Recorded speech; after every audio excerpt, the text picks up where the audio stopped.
তো বন্ধুরা, এটা হচ্ছে আমার সেই হাইব্রিড গন্ধরাজ। দারুণ ফুলটা ফুটেছে, দারুণ সুগন্ধ আছে। আর এদিকে দেখুন একটা ফুটেছে,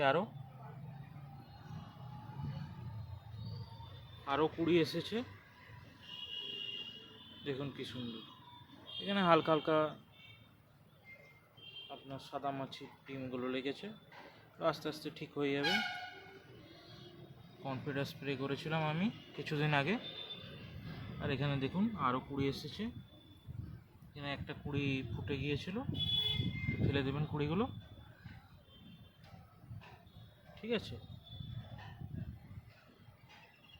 আর দেখুন কি সুন্দর আছে। এটা একটা ফাটা বালতিতে আছে, ফাটা লোহার বালতি।